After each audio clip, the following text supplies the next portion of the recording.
All right, good evening, everyone. Welcome to the Tuesday, July 6th edition of the MMAOB Daily Podcast. I'm your host, as always, Adam Martin, and I'm joined by Mr. Big Marcel here on Tuesday evening here, guys, to preview UFC 264. Man, I can't wait to talk about this card with you, Marcel. It's going to be awesome, man. How's everything with you, man? Yeah, man, like I said, busy day, kind of weird day here in the Netherlands. Some weird stuff has happened on the news. But first of all, I want to thank you, man, because you are been so good to me, man, with the times lately. Because I had some things I had to do. So from next week on, Monday and Tuesday, we are back on our normal time, 4 p.m. It is, right? 4 p.m. Eastern time. So then we're back at that time. So my apologies for that, guys, but. I hope all is well with you as well, Adam. Oh, you too, man. What was there a game today or what? Was there a soccer? Who played? Big game, man. Italy against Spain, semifinal. Who won? Italy? Italy on penalty shootouts. Yeah. No, I honestly, I've had a hard time just paying attention to it. Just there's so much going on right now in my own personal life. It's just crazy. Yeah, so there's a lot going on right now. Anyways, we got a really good card this weekend, guys. UFC 264. I'm excited to talk about this card with you, Marcel. I really am. We'll just start. Let's get right into it, guys. I mean, there's no point in wasting time. We have 13 fights to talk about. Let's just start with the prelims, and hopefully more people will join in during like the main card when we get the bigger names. But let's start with the prelims here, Marcel. First fight in the card, middleweight bout between Alan Amadoski and Hu Yaozong. And right now the odds for this one pretty close, but Amadoski minus 135, plus 115 for Yaozong. What do you think of this one? It's such a weird fight on this card, right? It's also the first two fights are four fighters who haven't won yet in the UFC, by the way. But I think the second fight is more high value than this one. I mean, Alan Amadoski, yeah, we saw him in the UFC. He came actually with some hype. You know, he was undefeated when he came in the UFC. He came from Bellator. Got defeated by Jotko. Pretty much got dominated, if I remember correctly. And the second fight wasn't even a fight. It was one punch. It was over against John Phillips. So, Yaozong, I wonder how Yaozong's going to look at middleweight, man, because he fought at heavyweight before, light heavyweight, and now he's at middleweight against Amadoski. Hasn't looked great in the UFC. Got stopped by Cyril Asker, and he got UD'd by Rashad Coulter. Man, such a weird fight to pick here because I really don't trust either of these guys, you know. I think Amadoski can knock him out, one punch knock him out, but for some reason I think Yaozong's going to do it, man. I think he's winning this fight. I got him KO in the first round, and if this is not going to be a KO for either one, this is going to be a very sloppy fight, I think. Alex Bahunin, hey, what's up, man? How's it going? Glad to have you here, man. You know what, Marcel? I'm actually with you on this one. I like Yaozong a little bit more. I mean, this is a weird fight. This fight doesn't belong in this card. It really doesn't. Like, I'm just confused. Why is this fight in this card? It's like biggest pay-per-view of the year. Most people don't know who these guys are. Let's be honest with you. I mean, we know who they are, but the majority of fans are like scratching their heads wondering who these dudes are. These guys haven't been impressive at all, Marcel. Amadoski's looked terrible in both of his fights. He's looked awful. Jocko destroyed him, and then John Phillips destroyed him too. Yaozong hasn't looked much better. Cyril Asker beat him. And then the last fight with Rashad Coulter gets beat. But having said that, you know, and listen, you guys know I hate betting on guys coming off these layoffs, right? And picking guys. He hasn't fought in a while. And also he was suspended for drug suspension from USADA. So that's why he was out for so long, just in case you were wondering. But, you know, he has been training at that Chinese PI. He's moving down in weight. He's a lot younger. He's the taller guy as well. And you know, even though his fights weren't impressive, Marcel, he still has a lot of upside, I think, this guy. Whereas Amadoski, I think, is already, like, he's the fighter he is. He can't get better or worse, I don't think. Whereas I think Yaozong could get a little better. So this is a weird-ass fight, man. It really is. But I'm leaning towards Yaozong a little bit, Marcel, in this one. But I'm with you, man. I think it's going to be a very sloppy fight. This guy's other fights were very, very, very sloppy. Kind of entertaining. A little bit, but sloppy as hell. That Coulter fight, man, especially. So don't expect like an amazing fight of the year here, guys. But I'm leaning towards the underdog to kick off the card. I just haven't been impressed by Amadoski. Let's be honest, neither guy has been impressive. But again, I'm looking at the upside here with the younger guy. Go ahead, Marcel. Any thoughts? Last thoughts? Not at all, man. I was somebody told me like Hu Yaozong is gonna fight Alan Amadoski. I was like, on July 10th. Like, okay, it's like July 10th. That's the big pay-per-view card. It's like, yeah, why?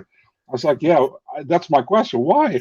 You know, not that I don't like these guys, but it's super weird to me. It's a weird fight on this card, to be honest. So yeah, it's just strange placement. But again, it's actually more surprising the UFC didn't put this on the pay-per-view, to be honest. Imagine this was the kickoff, the card of the first fight. Listen, at the end of the day, it's the first fight on the card. Yeah. There's going to be like no fans there for the first fight anyways. That's just how it is in Vegas. All right, let's go to the next fight here. Flyweight bout, Marcel. Zhalgas Zhumagulov against Jerome Rivera. And I got to be honest, these odds are a little surprising to me because Zhalgas is the second biggest favorite in the card right now, minus 310. And Jerome Rivera plus 255. So you got a huge underdog here from Rivera. What do you think of this one, man? You think he's got a chance as the underdog? I got, man, but it's probably because Zhalgas has looked pretty competitive in both his losses so far in the UFC. Honestly, he could have won the fight against Paiva. I think that was very close, could have gone his way.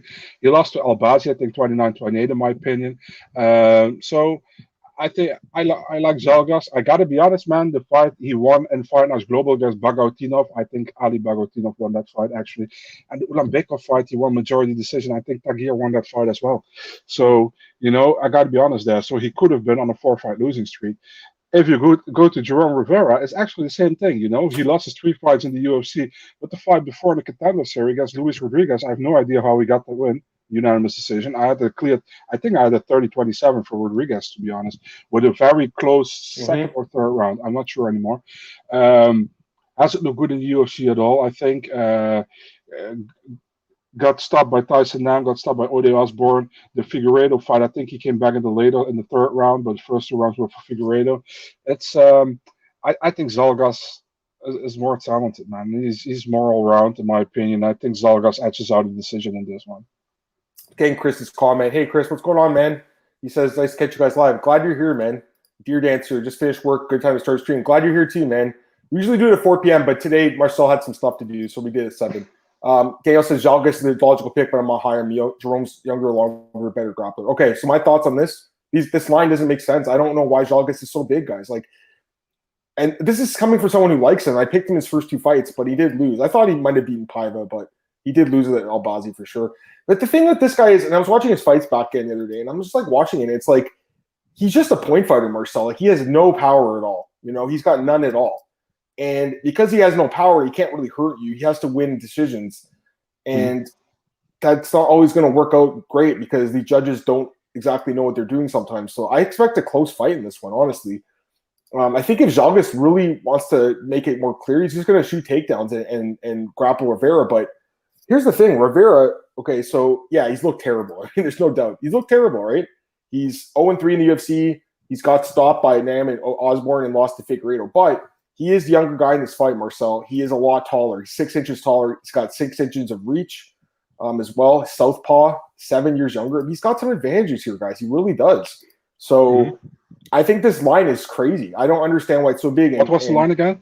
It's minus 300 basically for Zhalgas. Oh, wow. I think that's way too high, personally. I think this fight's a lot closer. And I get people are down on Rivera because he's looked terrible in the UFC. There's no doubt about it. But again, he is a young fighter. And those are different matchups, right? Like Osborne and Nam have one-punch power.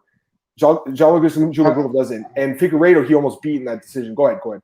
The last fight was also at 145, I think, was a short notice. Yeah, it was a short notice fight up at 2 weight classes. So that's probably why he's getting another fight, because you look at him thinking, why is this guy getting all these fights? But it's because, again, he stepped up. So I'm a little bit torn, I got to be honest, guys, because I've really liked Zhalgas for a while here, but I'm seeing this guy's a lot more limited than I thought he was. And again, he's a very small guy in this division. So right now, I think it's dog or pass, honestly. Obviously, I'm looking forward to seeing the weigh-in for this fight, especially. But I think it's dog or pass, guys. I wouldn't be betting Zhalgas. And this seems like the kind of fight where, people that are just parlay bettors are going to parlay this dude, and he's going to end up losing for them. That's what I think is going to happen. So we'll see. I mean, but I wouldn't bet on that line. Go ahead. Somebody asking you right now, who's your pick? Who would you pick at this moment right now? Yeah, I mean, if I had to pick someone right now, I guess I would pick Rivera. I mean, but it's not like a confident pick, and I just want to get some more information throughout the week. Again, guys, it is only Tuesday. These fights take place Saturday, weigh-ins or Friday. We have to remember that. We do the show earlier than a lot of other people. A lot of people wait until Friday to do the show, and that's fine. And I do my other podcast Friday with Duke after the weigh-in so I can see what happened. But on Tuesday right now, as we speak, Marcel, I would actually lean towards the dog in this fight. I think it's kind of like that fight with Nikolai Negumereanu a few weeks ago, where the line was just too high, and I faded the big favorite. So that's what I'm thinking, guys. But I'm kind of like, if I have a certain view on something, it's very hard to put me off on that view. You know what I mean? But at the same time, I remember when we were talking about Rose against Weili Zhang. Yeah. And I was on Zhang on the first moment. And then when we talked and when I get further, I was thinking, I was like, no, man, Rose is going to win this actually, man. Why am I so high on Zhang actually? And I switched. I never switch normally. It's like maybe from the 50 cars, I switched two or three times. Yeah. And then I made a good switch, because you can still switch, but you really have to be confident to switch and not go with your first. How do you say that? With your first instinct, I guess. Yeah, that's how I go. I go with my first instinct, but sometimes if I look at something and I see it can switch, I can switch, But I have to be confident in my own to do that. You know what I mean? Absolutely, I agree with Marcel completely. Like, it's not like, I mean, you guys listen to me every week now, and him too. It's like we rarely switch the picks we make on here, but there are instances where we have, because weight misses, just more information we get throughout the week. That's what it comes down to. But in general, like, I'm done the research, guys. I did all the tape study already. I get it done early in the week. It's just that we can learn more information from the press conferences, interviews, and also, of course, the weigh-in, which I think is so important. All right, so yeah, I would actually lean towards Rivera. I just want to get some comments here from guys. Jose's here. What's going on, Jose? And Daniel says he threw $5 in Jerome. I mean, it's not a huge bet, Daniel. It's like your lunch money, but it's not like it's a massive bet. You're not going to cry if that loses or anything, but I think it could win. Zach's asking about over 2.5 rounds. I'm thinking too. I'm thinking it goes the distance. What do you think? You think it would go the distance? Yeah, probably. Because Jalkis has no power, guys. He really doesn't. He has like one knockout that I've seen. Like almost all his fights are just him grinding guys out. It's just not a powerful guy. So yeah, I'm leaning a little bit towards the decision. Again, Rivera's got that length, that reach. By the way, I'm with you though. That Rodriguez fight, I'm still wondering why he got signed off that. It was just not an impressive fight, really. It was kind of weird. Anyways, he clearly lost that one. I don't think he got signed. He got later signed because they needed somebody. But it's like I was like, maybe Lara Sanko didn't read the scorecards correctly, and people went crazy to me. It's like, how do you dare say that about Lara Sanko? It's like, I'm not judging anybody. It's like, well, it's super weird to me that he got that. Like, I think 2 scorecards were even 30-27. It's actually crazy, Yeah, no, I know. Jose, I see your question. We got to keep it to UFC 264 right now, but I will answer that really briefly because you're a nice guy. How would you rank Tony, RDA, and Poirier in the lightweight GOAT conversation? Yeah, I mean, for me, Poirier is number 1, Tony, RDA probably right now, even though RDA is the champ. I get it. He was the champ. Poirier can wait too much time in this fight. I agree. Let's go to the next one, guys. Let's do it. Brad Tavares and Omari Akhmedov. I mean, this fight, we'll see what happens in this one, too. It's a pretty competitive fight, I think. Brad Tavares, minus 160. Akhmedov, plus 140. What are you thinking here? It's a fucking weird-ass fight, sorry to say.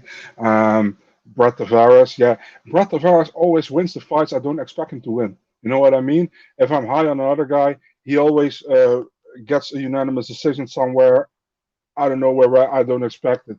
So Omari Akhmedov, we saw he won against Tom Breeze in his last fight, where I think the first round wasn't good. The second round was, but we also saw against Chris Weidman that he gassed heavily in the second and third round, and that's something that's really stuck on the back of my head. I know he had some good wins against Heinies as well, for example, in comics, but that's stuck on the back of my head. I know Tavares can go 3 rounds. I know he got stopped by Edmund Shabazian with that head kick knockout, and he lost to Adesanya with a decision of 5 rounds.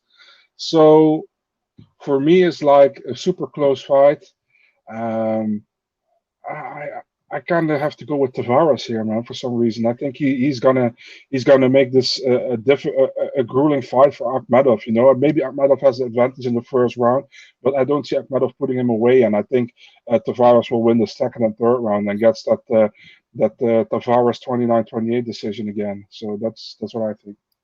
Zach saying Tavares is some of the best takedown defense he's ever seen. I agree with that too. It's phenomenal. I'm with you on this one, Marcel. I like Tavares a little bit in this fight too, because like you said, the takedown defense, Zach, and also the cardio, which you mentioned, Marcel. I agree 100% with what you just said. Tavares, he for sure will win the third round. He for sure will win that third round. The first round will probably be Akhmedov. It comes down to the second round. That's what I think. And I think Tavares wins it. Born against his Tavares by decision plus 140. Yeah, that's not a bad show. I mean, I'm not a huge prop guy, but I do think that's probably what happens here. Tavares is not really a knockout artist, as you guys know. Akhmedov is pretty durable. It's hard to finish, obviously. So Yeah, I'm thinking that sounds like a decent play board again as a prop. I like Tavares here, Marcel, by decision. I don't want to overthink this one too much, guys. Like, that's the way I'm looking at it. I like Akhmedov as a grappler, but he's facing a guy that stuffs almost every takedown against him. So it's just a bad matchup, I think, for Akhmedov. So that's why I'm going to go with Tavares. Jose's asking about Tapper and Hall. We'll talk about that in a second. We got a couple more prelims before we get to that one. So we'll go to this fight. We'll do this one quick because I actually find this. I think this is probably, you know what? This fight's even less interesting to me, guys, than Amadoski, Yao Zong, Jennifer Maia, and Jessica Ai. I just don't have much interest in this fight at all. I just think it's going to be a really boring decision that goes in 3 rounds, probably a split decision. Right now, the odds have Maia minus 175, Ai plus 155. Does that seem right to you? You think Maia should be favored here? Yeah, let's go quick. Maia, unanimous decision. Literally the quickest breakdown we've ever had in the show. But clearly, Marcel doesn't really care about this fight. I mean, I don't necessarily either, guys. You know, listen, I get it. I've got some advantages. She is probably the more accomplished striker. But I think she's on a big decline. I'll be honest. I don't think she's looked the same in her last couple of fights. Maia at least has the grappling edge. I think if this fight goes to the ground, we saw what she did to counter with. So I'm leaning a little bit towards Jennifer Maia as well. I don't think the odds are reflective of this fight because I think it's a coin flip, basically, with a slight lean towards Maia. So I think the odds are a little off, personally, Marcel. Believe it or not, but I'm not betting on Jessica Ai. Go ahead. Yeah, I'm still surprised she beat Araujo, man. And she deservedly beat Araujo that fight, man. I'm still surprised by that. I was at that fight. I think she missed weight, too, so she had the size advantage in the fight. Yeah. That was at 245. Boring says he likes Maia. Yeah, she has looked good. And you know what? Listen, she even looked okay against Valentina. Like, most women get destroyed by Valentina, like Jessica. She got kicked in the head. That was a good knockout. At least Maia won the second round. Like, at least she was able to go the distance with the champ. So, yeah, she should be the favorite in this fight. I don't have a ton of interest laying big juice on Jennifer Maia, though. That's just me. You know, like, she's not someone that I necessarily trust. When she fought Calderwood, I think she was an underdog. So that was a good bet. But as a favorite at these odds, I'm not too sure because Ai does win a lot of these type of like fights, like by split decision. So it's just a weird one, guys. Now, I like this fight. This is an interesting one. Dricus du Plessis against Trevin Giles in the middleweight division.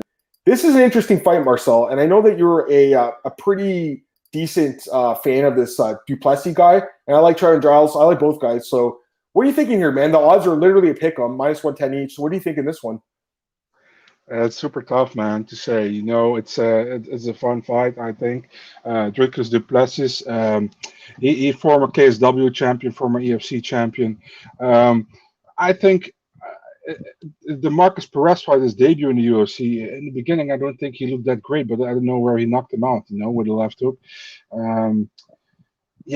What can I say? He has a win on his record against Roberto Soldic, which he lost to 6 months later as well, but that's a good win, you know. Roberto Soldic is probably one of the better prospects in Europe right now. So if you look at Trevin Giles, the thing with Trevin Giles is this third round, man. This third round has pained him so far in the UFC. Against Zach Cummins, against Gerald Mearshart, he got finished in those rounds. That split decision against James Krause, I think James Krause won that fight, to be really honest. I think Giles did well, but I didn't think he did enough. And that last fight against Dolitza was close as well, you know. So for me, it's like, the thing is, I want to see Dricus du Plessis go 3 rounds in the UFC. I really want to see how he does there. And with Trevin Giles, we know his third round isn't his best normally, but I mean, he's a good fighter. I really like him. I had high hope for him when he came into the UFC, and I still think he has a very good future in front of him. You know, super close fight for me, but I gotta feel like that Dricus is gonna land a bomb again and knock him out. Probably, I'm going with the second round KO for Dricus. Yeah, Dricus. Here's something to keep in mind, guys. He's never gone the distance. Like all of his fights, win or lose, have ended inside the distance. So this dude's a finisher. He's be or be killed. And this is definitely a fight to target, I think, for like a finish because he's never been the distance, just based on that fact alone. Giles obviously goes the distance quite often, but like Marcel said, that third round gives him trouble. I got to be honest, though. Like, I mean, I really like Dricus. Don't get me wrong. He looked good against Perez, and he looked good in that first Soldic fight. The second one, though, really worried me, guys. I got to be honest. Like, seeing him get brutally laid out like that. I was watching it last night, Marcel. It's on YouTube, I think. And just seeing him get brutally laid out like that is just really worrisome. There's only 3 fights to go, too. And I think it does show that he's got some defensive issues. And Giles is a really good striker. He's very good. He's much more accomplished in the UFC. I feel like Giles is being a little bit overlooked in this spot, Marcel. People don't really think he's a great fighter because he's had those losses, but the guy is solid. He's coming off a really good win over Deleedsy. That's a better win than Duplessis has ever had, I'll tell you right now. So I think it's a close fight. It can go either way. The odds reflect that, but if I have to lean towards someone, it'd beat Giles a little bit just because he does have the experience in the UFC. He has fought better competition, has better wins. That's why I would lean towards Giles, but very competitive fight, I think, for as long as it lasts. Go ahead. You know, Adam, I think, to be really honest, and that's no hit on Giles, but I think Soldic starts the same as well, to be really honest. You think so, eh? I think Soldic is really a top-level guy. I think the UFC should be looking into signing him. Yeah, they should. They should. I know he's KSW, but, I mean, you can try. Why not? Yeah, I mean, and you know what? You got sorry, go ahead. I mean, you got Gamrod as well, so why not? I just wanted to get this comment because it's right. Born Again says the fight was at 170. Yeah, it was. He's at 185 now. So you're right. No, you're right, Born Again. That's definitely worth mentioning. I like this guy. And he's a good fighter, guys. Like he's well rounded too. He has a good ground game. He's able to get your back, get submissions and stuff. He's got knockout power. I'm just saying, like, he hasn't been tested, guys. He really hasn't, and that worries me. Remember that guy JP Bays? He was never tested. Goes in there and fights Bruno Silva and gets destroyed.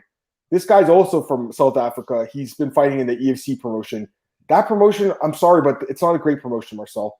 And he did lose to that guy, Gareth McClellan, by submission. That's also worrisome. Like, Giles, is not complete slouch offensively. I mean, defensively, we know he's got issues with the guillotines, but offensively, he's okay. Any more thoughts on this fight before we move on? It's a fun fight, guys. Definitely check it out. It's the first fight on the normal prelims. So check it out for sure. I see Zach's comment. He says Giles is going to be too fast. Yeah, I mean, I could see that being the case too. It kind of seemed like against the Deleedsy too, right? Cole says he's turning in late, but sorry, Marcel, it's coming home. Ooh, there you go. No, you said that wrong, man. It's coming Rome. It's coming Rome. There we go. All right, let's go to this fight. This is the one that Jose was asking about, and this is a great fight. Ilia Topuria against Ryan Hall, the Wizard. And right now we got Topuria minus 220. Excuse me, that was the wrong odds. Right now we have Topuria minus 230, plus 190 for Ryan Hall. So, yeah, I mean, Topuria is the favorite here, but Marcel, we know Ryan Hall with that ground game, super dangerous. What do you think of this one, man? I honestly think there's going to be Ilia Topuria's coming out party in the U.S. That's what I think. I think Ryan Hall doesn't fight enough too often. He is almost always injured, I feel bad for the guy because I think he's a good fighter, He's a phenomenal grappler. BJJ, he's amazing, The stand-up looked better in this last fight, but I still don't think that it's top level, You remember that Gray Maynard fight where he tried to kick him in the face with his hand on the ground, and let's say Gray Maynard was super annoyed by that. Yeah, I like Ryan Hall, but man, Ilia Topuria, I told you, man, when Topuria signed with the UFC, this is one of their better signings in 2020 when they signed him.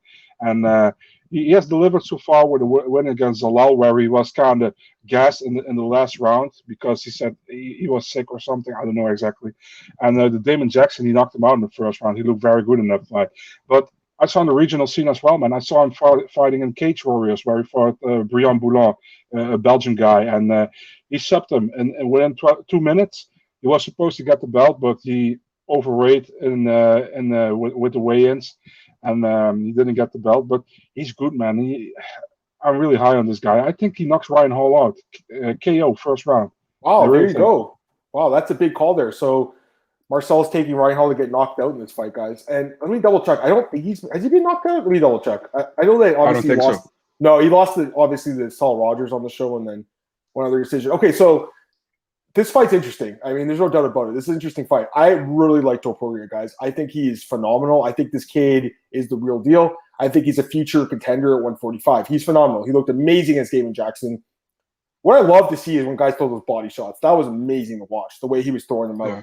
So he hurt him bad. And then obviously against Zalal, we showed a well-rounded game in that fight, and he won as an underdog. Now we know he's good. He's a big favorite here. It's just tough because Ryan Hall is so dangerous. I mean, he's got one of the best heel hooks we've ever seen. We saw it do it to BJ Penn, obviously. And we know that the guy, he's able to get the fights to the ground often, even when his opponents don't want him to get there. It's like Paul Craig almost in a way. Like he gets the fight to the ground somehow. It's weird, right?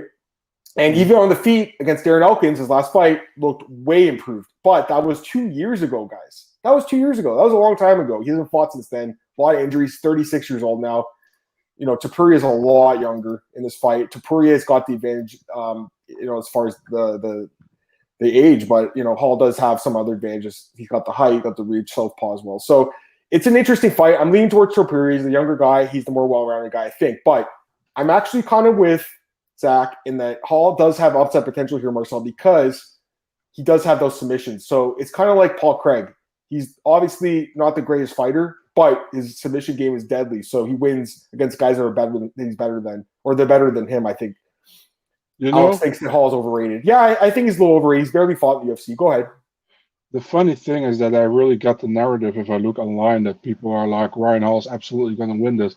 And there is some kind of a mystique thing about him with people like, nobody wants to fight Ryan Hall.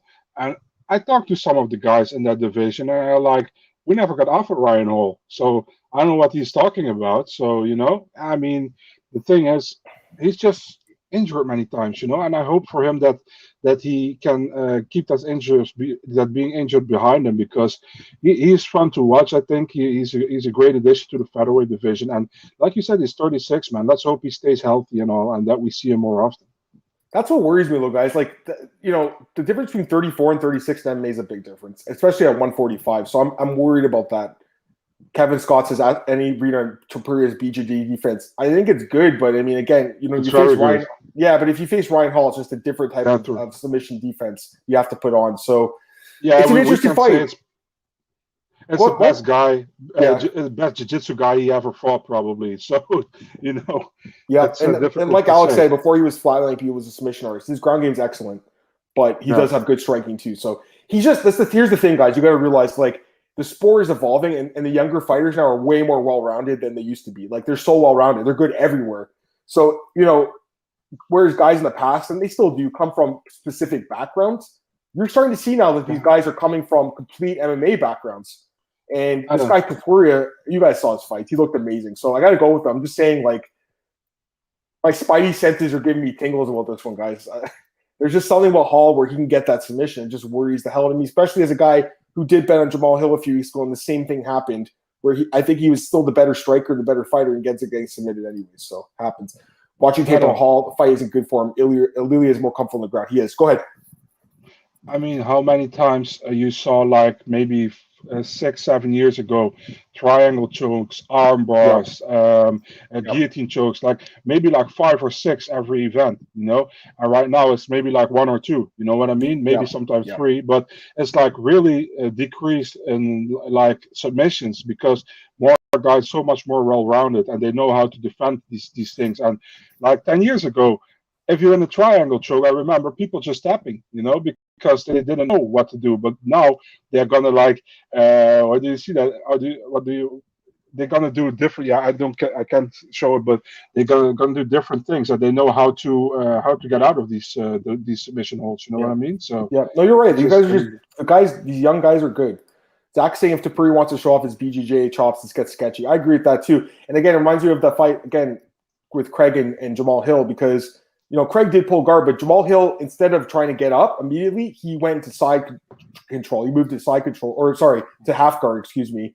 And when he moved to half guard, Craig grabbed his arm and broke it. So that's the problem with these guys who are that good in the ground. They can just catch your limb and you're going to break your arm or your leg. So it is a little bit sketchy, guys. I honestly don't think I can back him too much in this fight, Topuria, even though I really like this kid. It's just that I'm going to pick him. I just don't like the odds. I think they're too high. All right, last prelim here, Mark. There's actually 2 more prelims. Michelle Pereira against Nico Price. -155 Pereira, +135 Price. What are you thinking in this one? Yeah, it's a fun matchup, but it's also kind of a weird matchup, in my opinion. And I said it many times, but I really feel that way. Nico Price, super inconsistent, man. He's such a fun guy to watch, but super inconsistent. Always goes for a finish. He's never in a boring fight. You saw against Donald Cerrone, man.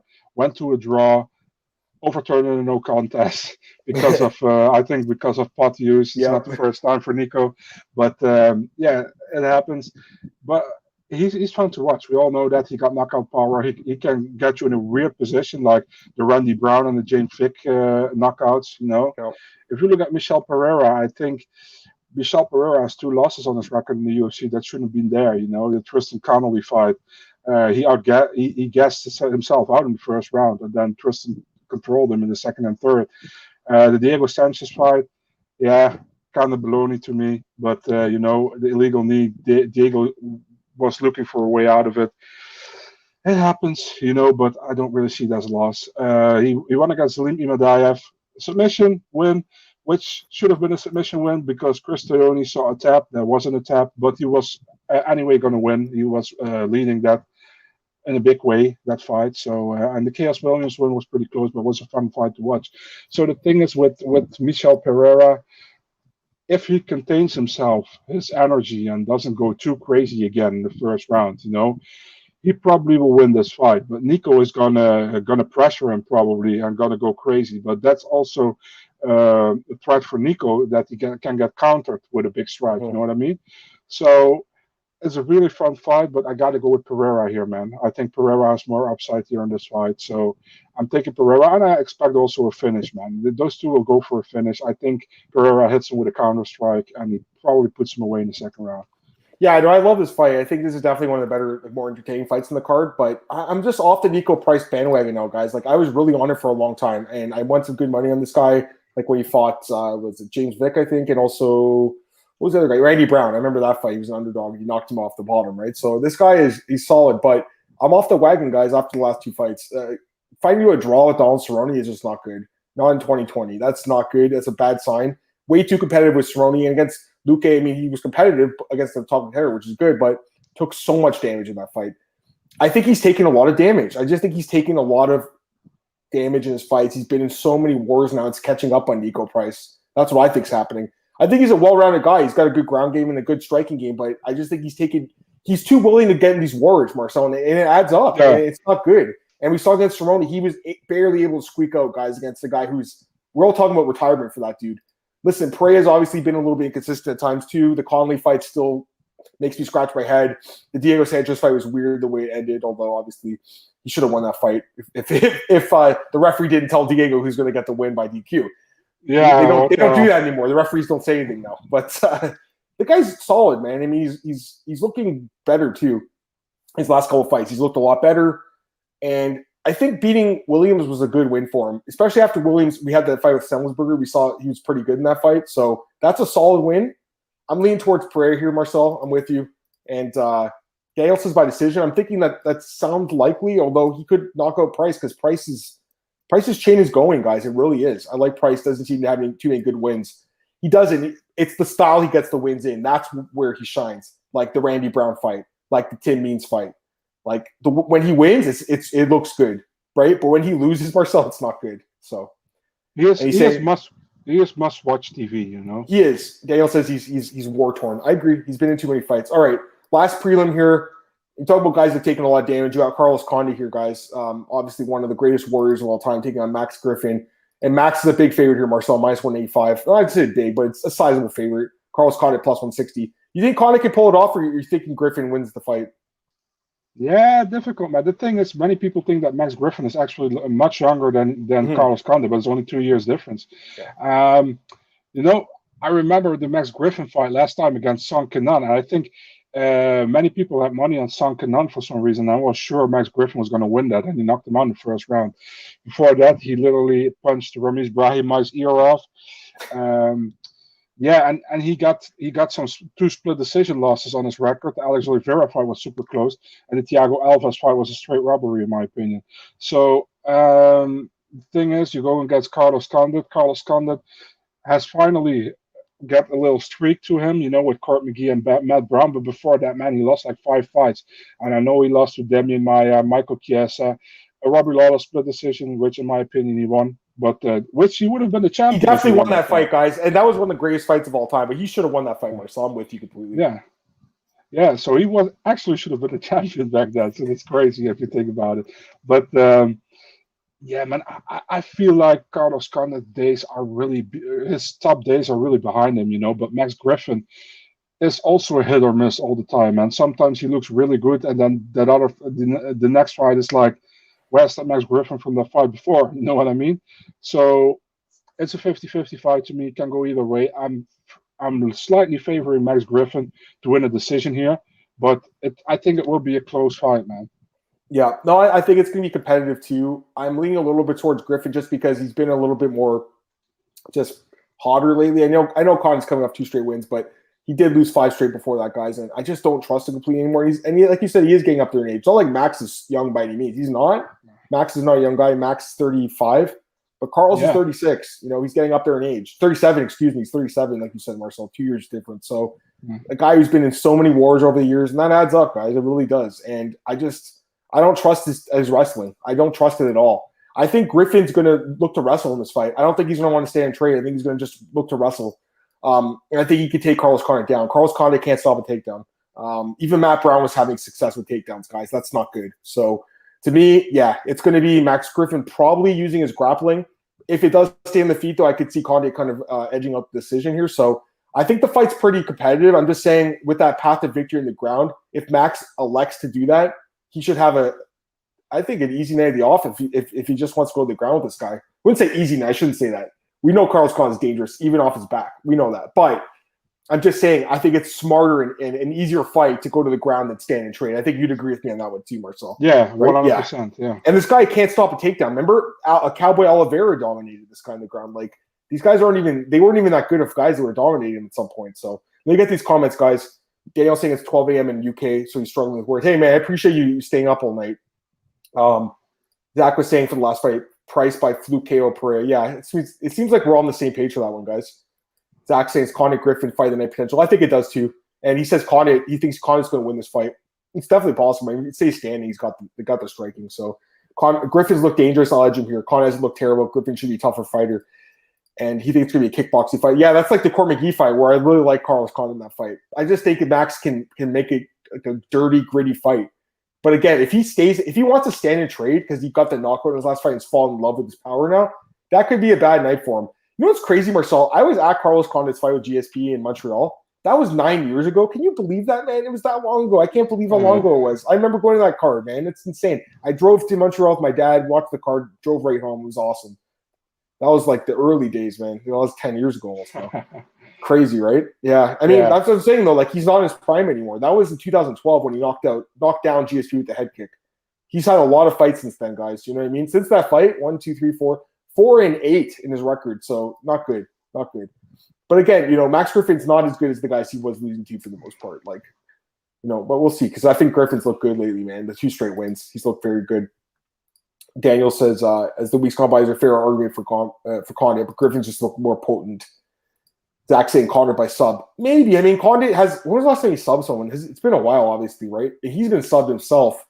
I almost feel like it's more likely he gets subbed. But, I mean, back in the WEC days, he was subbing everyone. He just kind of went away from that because you look at his record, 15 wins by knockout, 13 by submission, but none in the UFC. And he's been in the UFC for 13 years. That's crazy. That's crazy, guys. Think about it. Almost all his early career wins were by submission, and then he just switched to a striker. It's kind of weird.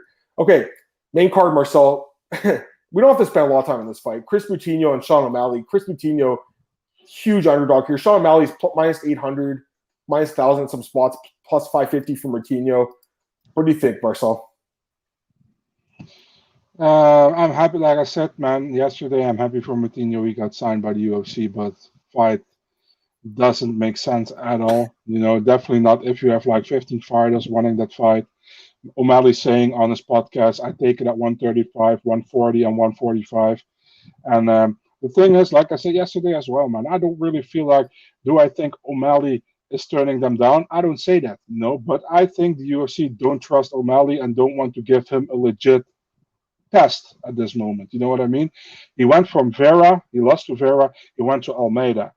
And from Almeida to Smolka, I understand that Smolka brings different things to the table than Almeida did, but it's already to me like, I don't know, you know? And now you're going from Almeida, you go to Moutinho, and it's really weird to me when so many other guys wanted it fight wanted the fight. Even 125 was asked for this fight. So it's like, for me, it's like, and also Moutinho, he's a New England guy, right? I think he's from and the fight is in Vegas. So you don't tell me there was nobody in Vegas they could find from Extreme Couture or whatever to fight O'Malley. This is the UFC just protecting O'Malley at this point, in my opinion. Definitely on short notice. They don't want to have anything happen to him at this moment. Because, for example, what if they give this fight to Cody Stamann or to Merab Dvalishvili? They know there's a big chance he will lose the fight, and they don't want that. Definitely not on this card, where probably are big eyes on with Conor on the card, people buying this, and they want to see O'Malley as well. So that's probably why Moutinho gets it. I hope Moutinho does well. I think would be fun to see if he does very well. But man, O'Malley is the pick here. Obviously, I think he stops him. I give him a second round TKO. For this guy Moutinho, guys, it really is. I mean, he's not too bad of a fighter. I was watching him a couple days ago. He's not too bad. Like, he's definitely a talented guy. He's pretty fast on the feet. He's got some submissions too, but the durability is a massive concern for me, guys. He's been finished 4 times, and he's been knocked out 2 of his last 4 fights. He's facing Sean O'Malley, a guy who's an incredible technician on the feet with huge power.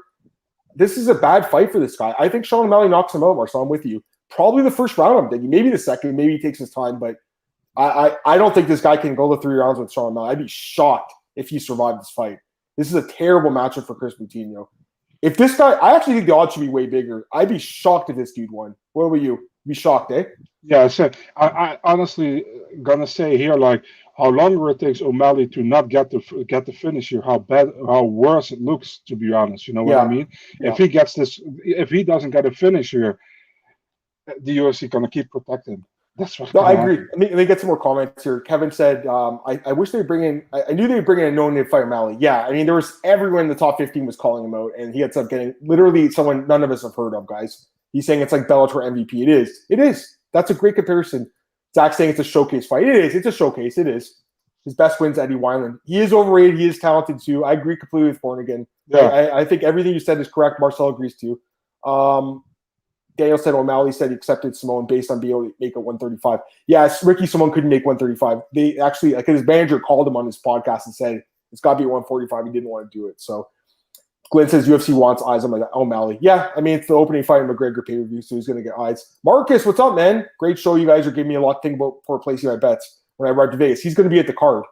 Zach says, I'm just watching the GSP Diaz presser. Sorry they were asking questions. Dude, I was there. And I remember asking Dana White about Diaz and then about the weed thing. That's when the wolf tickets thing came up. So I was the guy who asked the question for that, which is kind of cool. Daniel says Lupino's not impressive. I agree. He's an okay fighter. He can beat guys like at the bottom of this division, probably like an Anthony Burchak or something. But you fight Sean O'Malley, that's terrible. Okay, 4 fights left, guys. Irina Aldana against Yana Kunitskaya, women's 135, and it's a pickup fight. Marcel minus 120, Aldana plus 100 Yana. So very small lean towards Irina Aldana. What do you think is going to happen here? Yeah, to be really honest, man, I've never been very high on Yana Kunitskaya, man. I think she's not really bad or really bad or something, but I don't think she's that great at all as well. I think the Catlin Vieira fight, I think Catlin won the fight, to be really honest. The Marion Renault fight, I had for Renault. The Solyarenko fight, she won that one, but it was a very ugly fight to watch. If you look at Irina Aldana, Aldana's good, man. I really like her. The thing is, she got dominated by Holly Holm, but I honestly expected her to lose to Holly Holm, because all these girls are not defeating Holm or the randomie, and then you have to go to Nunes. And like I said, man, the Pena should have never got Nunes. She had to defeat either Holm or the randomie first, which she didn't. So pretty much, I think Aldana is a better fighter overall than Kunitskaya. Kunitskaya might give her trouble on the ground, but Aldana is standing better, and I think she will pick her apart with shots, trying to stop takedowns. Maybe Kunitskaya gets a takedown, but I see Aldana fighting further with it, and I'm taking Aldana decision. I don't see a stoppage in this fight, to be honest. I gotta be honest, man. I like Yana in this fight, guys. I lean towards Yana in this fight. I think that the wrestling does play in this fight. I was watching Aldana's fights again the other day, and it's like the fight with Pennington, for instance, a fight I was confident she would win. She gets taken down, controlled. Talita Bernardo was controlling the ground. So yeah, the number looks good, 84%. And that's what I see. But you got to look at the fights again. She was getting taken down and controlled in all these fights. Yana is relentless with her takedowns. She always goes for takedowns. She's super tough. very hard to finish, very durable. Just a really tough girl, and she's on a nice little streak right now. So I think she's got a little bit more momentum coming in this one. Yeah, I don't agree with that streak, for example. I don't think she won against Katlyn Vieira, and I don't think she won against Marion Renault. You know what I mean? So she's smart. You know, she looks good in the last minute of the third round, and she gets around with that, for example. But I'm not sold. Listen, I know what you're saying. I agree. When I watched the fight with Vieira live, I thought that Vieira was going to win. But, you know, looking back at the fight and the stats and everything, like, Vieira landed 7 strikes over 50 minutes. There's a reason the judges didn't give it to her. Yana does work even off her back and off her bottom, too. That's what I like about her. She's always working. Very hardworking girl. And I do think she's made that leap in her career now. She's obviously with Thiago Santos. It sure seems like ever since they started dating that she's been fighting at a much higher level. So I'm leaning a little bit towards her. Aldana's a good fighter, don't get me wrong. Great striker. If this fight stays standing, she'll probably piece apart Yana. But I'm banking on Yana getting some takedowns here and just kind of grinding her out. Like you mentioned, I mean, Holly Holm took her down 5 times, guys. That's scary to me. Aldana's takedown bar against his grappling made Holm look like fried fish. So did Megan Anderson when she fought Holly Holm. Yana looks much improved since moving to ATT. Dude, I'm with you. I have the same read as you, Born Again. Kevin Scott says he's impressed with Holly's athleticism and confident Aldana.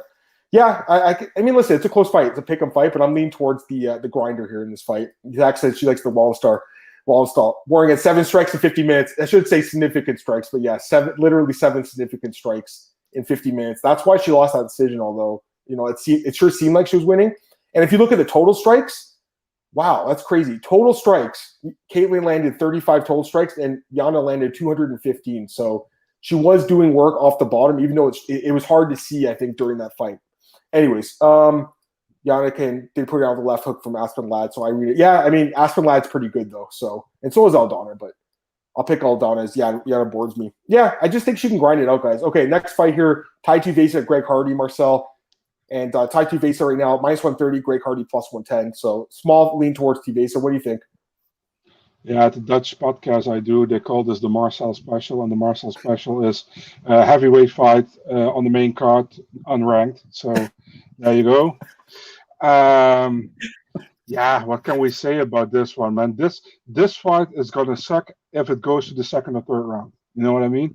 We'll have to see a finish in the first round. I think both guys have the potential to finish each other. Tuivasa won his last 2 fights with round 1 knockouts. I don't really count the Harry Hunt-Sucker fight because I don't think Harry Hunt-Sucker should be in the UFC. No disrespect to the guy. Stefan Struve, he's retired now. Before that, he lost 3 straight. Didn't look good in those fights. Greg Hardy actually looked good in his last fight against Marcin Tybura in the first round. He actually looked like a real decent, good heavyweight. And then in the second round, Tybura took over. So it's like Greg Hardy wins the fights he pretty much has to win, but he loses the fight people actually expect him to lose. For example, for Tybura and Volkov. The thing is with Tuivasa, I think he has a pretty good chin, man, and I think he can sustain Hardy's punches. And I think Tuivasa, if he can knock out Hardy, man. His punches are hard enough. So the thing is, I'm slightly leaning towards Tuivasa, slightly. But I wouldn't put my money on it. But I'm going to go with a KO here. I'm going with the first round KO because why would I go with a decision here to bore myself out and go with a KO first round for Tuivasa? But wouldn't be surprised if this go to a sloppy decision. I'm leaning towards Tuivasa too in this fight, man. I mean, the guy, to me, is a much better striker. We saw I know Hunt-Sucker is not good. We know that. But you saw how fast his hands are, guys. I mean, the guy's got super fast hands. He's super athletic. We saw against was it Rashad Coulter? He had that flying knee. So he's had some tough losses, obviously. But you look back at who he lost to. JDS, big deal. 3 years ago, big deal. Blagoy Ivanov, who's very good, top 50 guy. Sergey Spivak, who's very good. We know that now. So those aren't bad losses, and he's looked good since then. And he also has that win over Arlovsky from a few years ago, which looks a lot better now, I think. Greg Hardy, you know what, guys? Here's the thing. Okay, so I've liked Greg coming up. Like during the Contender Series, I thought he looked pretty good. He's obviously a very athletic guy, huge power. But I've been watching his fights a little bit more closely now.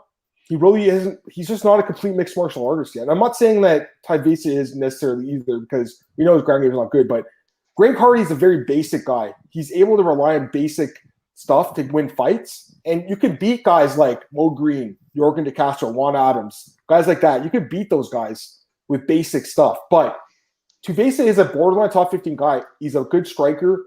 He's a younger guy in this fight. He's got huge power. I'm leaning towards Tuivasa in this fight. I actually think he might be able to knock out Greg Hardy, guys. I'm not as high in Greg as I was 2 or 3 years ago. I think we've seen him now in the UFC. He's not a great fighter. He's just an okay fighter. And I don't trust him against a guy like Tuivasa, who's a very, very hard puncher, Marcel. We saw Greg in his last fight against Tabura. He shelled up and turtled up and lost. He didn't even try to fight it, guys. Like, he didn't show any heart at all. So, not huge onto this guy anymore. I was kind of high on him a few years ago, I thought, because just, the athleticism would play. But I just think at this point, you're starting to see that you can't learn MMA in such a short amount of time. You have to have years and years. And it sure seems like Tai is the better overall fighter right now. Let me get these comments, guys. We got 2 fights left after this. Sorry, that's the wrong one. Who are all these people interested in Greg Hardy? I don't know either. Someone was saying a few weeks ago in this chat, they were like, Greg's really popular in the U.S. So I was like, I haven't heard anyone say, like, I can't wait to watch Greg Hardy fight. But again, I do live in Canada, so maybe it's different in the States where he was a big football player, obviously. So I don't know, Marcel. I don't know. Kevin says both guys have similar offense. Hardy's the better chin. I don't think so. I don't think Greg has the better chin. I remember, I'm not going to say any name, but a media member, when Greg Hardy was in the Contender Series, like, dude, you know who's going to be in the Contender Series? Like, no, who? Greg Hardy, man. That's huge. I was like, who?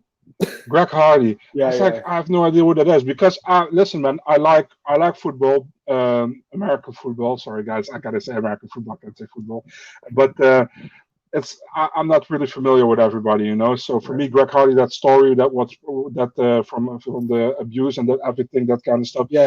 I didn't know about it, because it's just not here on prime time or whatever. So for me, it was like, I don't know who this dude is. So back then, so yeah, he was 0-0 when the UFC let him get into the Contender Series. He had 2 amateur fights, I think, back then. Yeah, Kevin says, Glenn, he's saying Daniel 100% of the people want Sean or Greg Hardy on the main card. Yeah, Borgen's talking about Tuivasa. He's underrated. I agree. I think he's a guy that I was low on a little bit, but now I'm a little bit higher on now. Zach saying seeing Greg Hardy between the rounds with Maurice Green made him auto fade. I agree. His cardio is bad. Remember that fight with Ben Sosoli, guys? He needed that inhaler to even get through that fight. So that's a big worry. His cardio is not great. Kevin saying he's convinced me to fade Hardy. Yeah, I'm not a huge. I was high on him, guy, like not super high, but like decently high, and now I'm not. I'm low on him now. I really am. I just think he's very, very basic. Hardy's only been a pro for 3 years. Yeah, no, you're right. You're right. I just think it's a tough fight. Again, he beats those lower level guys like Jorgen De Castro and stuff, but Zach saying even Hunsucker was bad. It's impressive. I agree. I mean, it was a nice win. It really was very impressive. But Hunsucker, I don't even think it's the roster. He got one fight and they cut him. All right, 2 more fights left, guys. We got the co-main event, Marcel. Stephen Thompson and Gilbert Burns. Right now, Stephen Thompson minus 155. Gilbert Burns plus 135. What do you think, man? I feel like we're going to be different in this fight. I'm pretty much 100% sure. So Gilbert Burns, I really like Gilbert Burns. I think he's a good fighter. His weight increase to go to welterweight has done very well for him, I think. He lost to Kamaru Usman, but he had trouble in the first round. But after that, Usman took over and he looked great, Now he's going to fight. He actually, he defeated Rafael Lovato Jr. in a grappling bout, which is pretty good. You know what I mean? I mean, Lovato Jr. is super legit, but that's a grappling bout, I know. We look at Thompson. Thompson, good fighter, man, but he's really, for me, I know many people disagree, but he's really a point fighter to me. He takes distance. He manages distance perfectly. He hits you with a lot of kicks, a lot of punches, and he knows exactly what he does. He's super technical, but he is really a bore fest many times for me to watch. Not at the beginning of his career, he was kind of flashy and that kind of stuff. I don't feel that with him anymore. He looked very good against Neal and against Luque. He is kind of the guy who catches hype from other guys, lately with the Neal win and the Luque win. Neal had so much hype around him, and he totally took that down, in my opinion. And Luque as well back then. Luque has now his hype a little bit back with the Woodley win. And many people are going with the Anthony Pettis loss, but man, if we do that fight 10 more times, I think Thompson wins that fight 10 more times, because that was really a knockout out of nowhere. Perfect knockout by Pettis, nothing wrong with it, but I don't see him doing that again to Thompson. Before that, the Till fight, I know many people think Thompson won that fight. I think Till won that fight, and it's not because I'm European, guys. I'm not being biased at all. I'm just saying what I think. So overall, this is pretty much like if Gilbert Burns wants to win this fight, he has to get Stephen Thompson to the ground. But that's difficult, I think, because Stephen Thompson knows how to defend takedowns. I think he's really good at it. And Stephen Thompson just have to out-point fight him to win this fight, to keep him at distance, touch him with kicks and with punches. The easy pick for me here is probably Thompson, but I think Burns gonna go for a takedown, and I think he will try to get a submission, and I think he will get his back and maybe submits him. I don't know, but I'm going with a decision win for Burns. But it's kind of tricky. I'm pretty sure you're going with Thompson, but I feel like as long as Burns not falls in love again with his striking, which happens often, if he does that, Thompson will probably stop him. But I have faith in Burns, going with Burns' decision. Yeah, I do think people, including myself, probably are overlooking Gilbert a little bit. I mean, the guy is really good. We all know that. But I just think it's a bad matchup for him, man, because this guy's Thompson is just such a technician on the feet, as you guys know. He just, like you said, Marcel, manages distance so well. He's so fast still. Even at age 38, I think he does have the speed in this fight. And here's the thing. Gilbert's not a young guy either. People forget that, I think. Gilbert's already 34 years old. So he's turning 35 in 2 weeks. He's not a young guy. He's a guy who's very good at fighting, but I'm just saying, like, he's been a grappler his whole career, and all of a sudden he's turned to a striker now. Reminds me of Damian Maia a little bit, right? Who ironically knocked out for his biggest win. When the guys fall in love with their hands, as he did against Usman, it's just tough. And I know he probably couldn't take Usman down, so he had to stand train with him and did drop Usman or hurt him, right? But just worried, man. There's just a lot of worries with Burns right now, I think. And don't get me wrong, Thompson's chin does worry a little bit too, just with that fight with Pettis. I think if Burns does connect, he could clip him, but since that fight, he's looked phenomenal against Luque and Neal. Like, he dominated these guys who are very good fighters on the feet. And I think the exact same thing happens here. I'm thinking Thompson by decision, guys. And Masvidal, too. I think this plays out of that Masvidal fight a few years ago. So, listen, Marcel, I respect your upset pick because Burns is very good. I just think this is a bad matchup for him. What are you going to say? You better respect my upset pick, man. No, just kidding. I mean, like, for some reason, I don't feel it with Thompson. I respect him. I respect how he fights. I think he has beautiful technique. But if I see a Stephen Thompson fight 5 years ago, I'm like, Stephen Thompson's going to fight. I think about a Stephen Thompson fight today as like, oh my God, we're going to see another like technical fest where he's outpointing his opponent and he's winning the decision. So it's like, it's just not really appealing to me, but what he does is amazing. He's 37, 38 years old. 38, he looked like he's in his 20s. That's how he looks, and it's amazing. And respect to him for that. No disrespect at all. Zach saying Wonderboy should style on him. Daniel says leg kicks will start on Wonderboy. Burns close the distance to win. That's how he has to win this fight. He has to close the distance, like you said.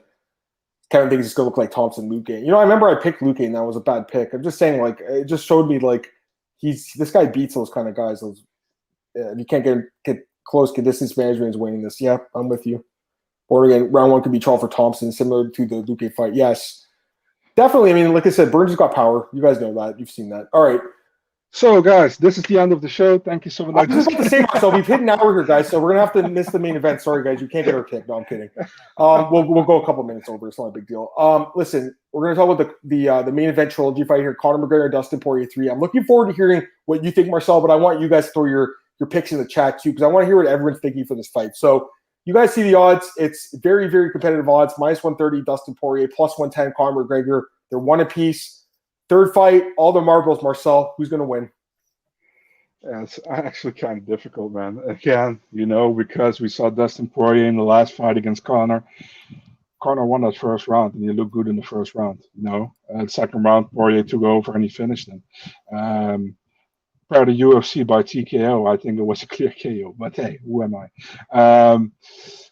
I mean, we also know the first fight has been such a long time ago. And Conor won that fight. TKO, I think, first round. And well, a lot of back of the head punches as well, but let's not talk about it. It's such a difficult fight, man. It's pretty much I think you can Probably after 3.5 minutes, you can see what's happening, if the fight isn't finished already by then. But the thing is, if this fight goes 5 rounds, I heavily favor Dustin Poirier to win the fight. I think Conor, if he wants to win, he has to do it in the first or second round, like he always does. If he has a good win with a stoppage. He's definitely not going to win a decision against Poirier. I think. What I think will happen, I think this will go to the fourth round. I think Conor gasses, and I think Poirier will take advantage of it and probably puts him away. TKO, either submission TKO, maybe TKO because maybe he knocks him down, he follows him to the ground, submits him, or ground and pounds, and one of the two. But I'm taking Poirier in the 4th round here. Either TKO. I'm going with TKO ground and pound. Yeah, and like I said, guys, give me your picks in there, and I know some people are throwing them out there. I'll read them in a second. Let me just give my thoughts on the fight first.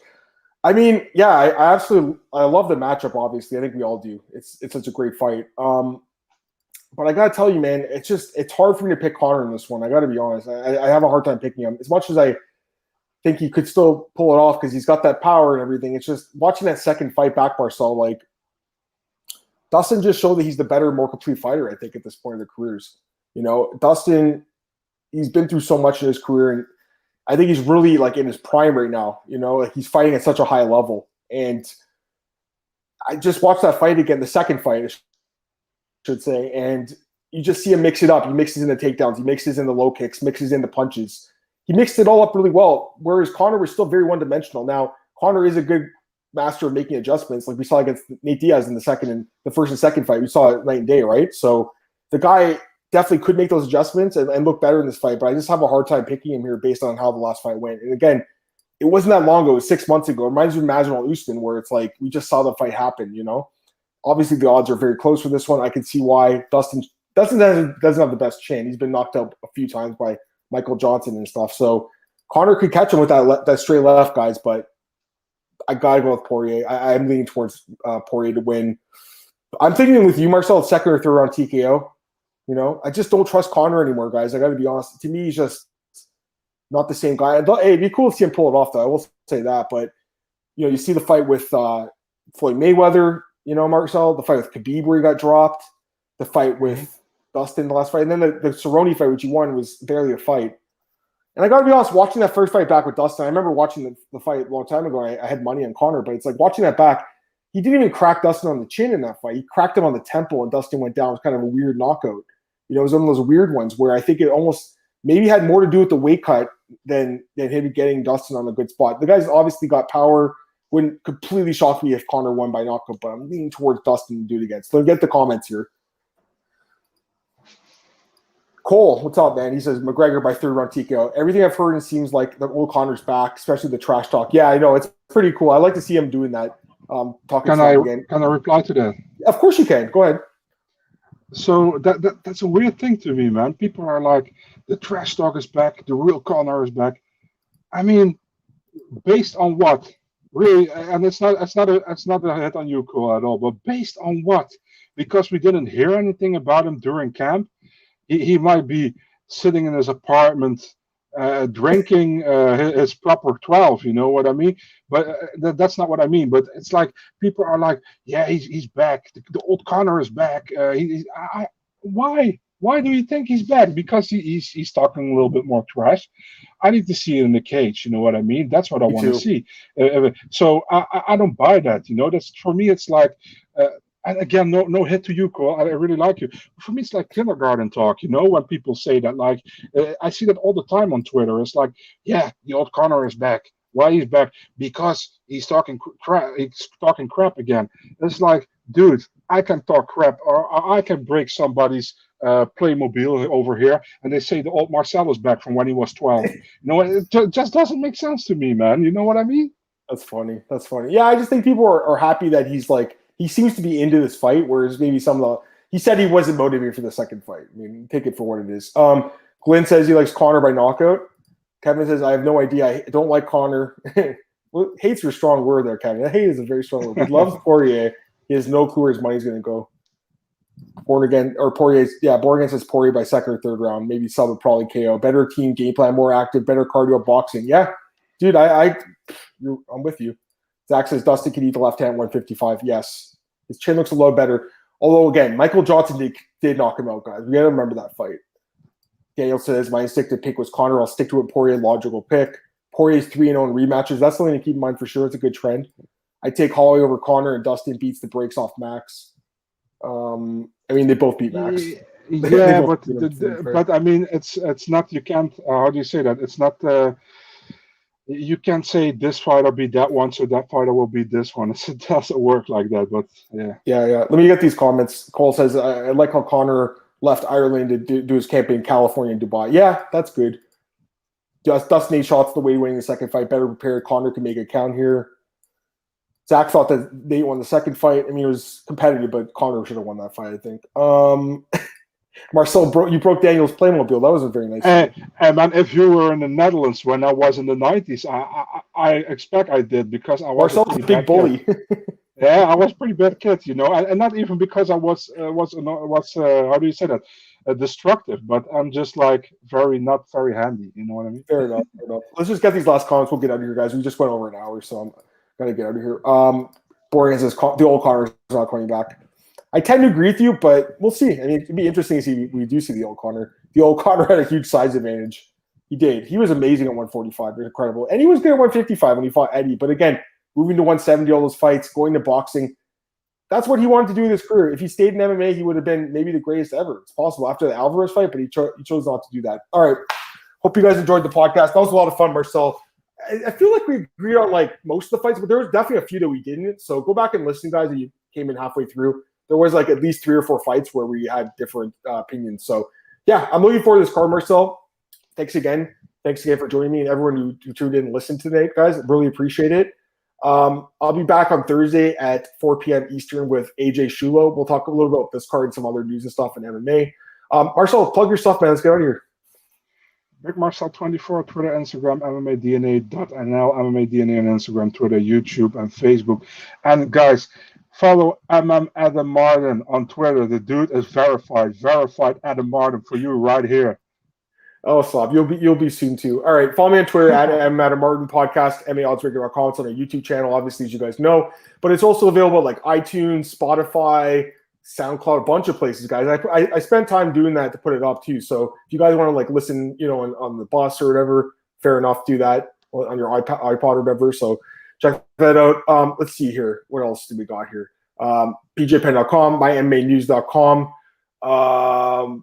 Where else? Fantasy Fanatics. I got some previews coming out. Spectation Sports got a lot of stuff coming out for them this week, which is going to be cool. And of course, Elite Fantasy, Elite Sports Betting later this week. I'll have my DFS preview and my bets. So I have a few bets for this card. I've been doing really good, profitable in the year. I'm happy about it. All right, guys. Have a great day. Thanks again for tuning in, guys. Peace.